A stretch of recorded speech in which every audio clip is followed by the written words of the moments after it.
In the heart of a vast greenwood, sunlight streamed through the canopy like golden ribbons. The forest was alive with sound.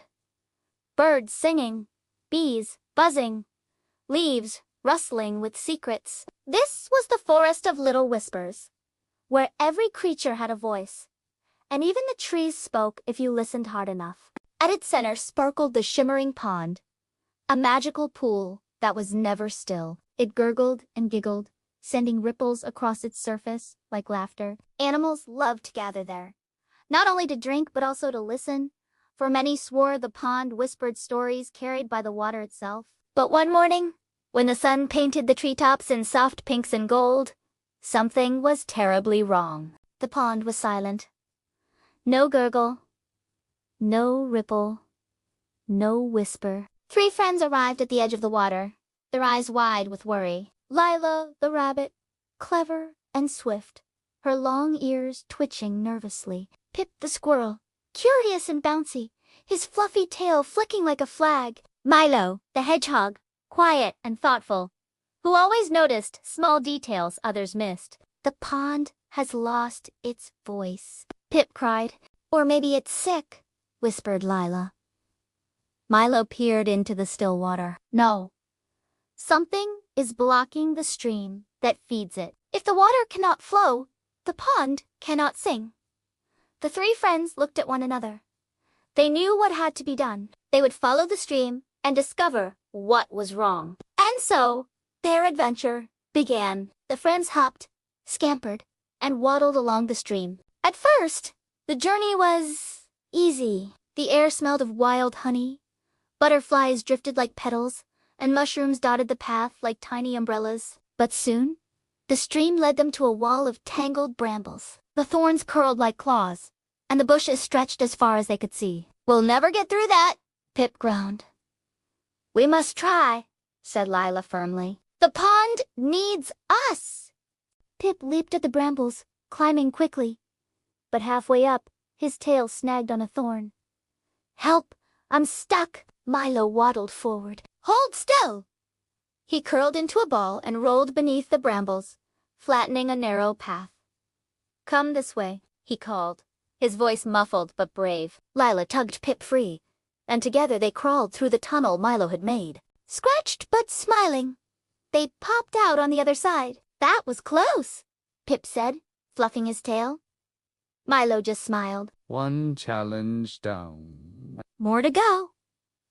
The forest grew darker as they entered Echo Hollow. Here, the trees stood tall and silent, their branches forming archways. The air was cool and still, and every step seemed loud. When Pip chattered nervously, his voice bounced back.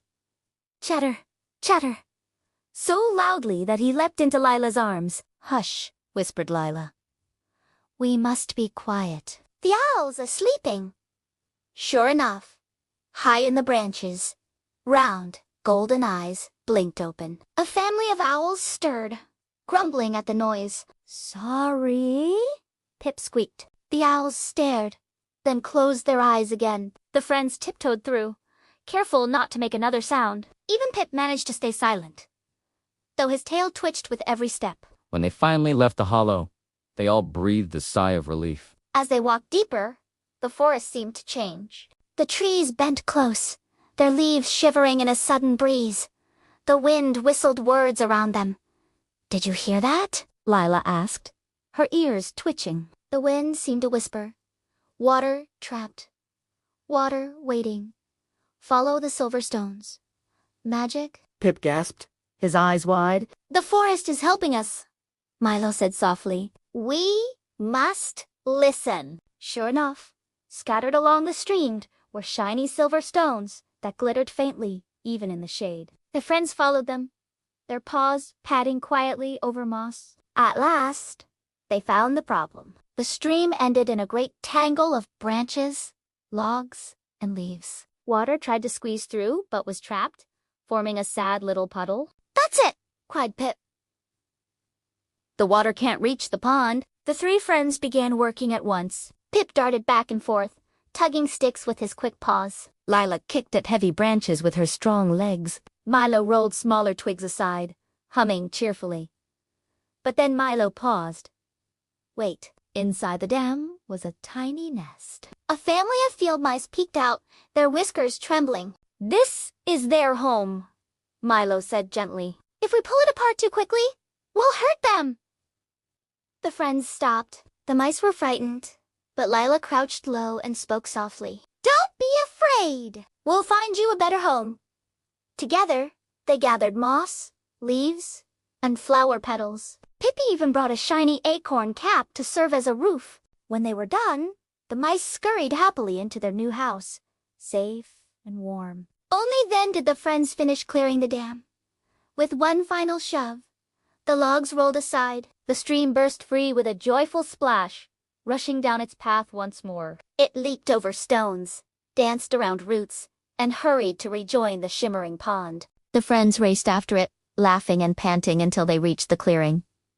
The pond was alive again. It bubbled, sparkled, and whispered, its surface rippling with joy. Frogs croaked happily, dragonflies whirred like jewels, and the lilies nodded as though applauding. And if you listened very closely, you could hear the water whispering, "Thank you, little friends, for your kindness and courage."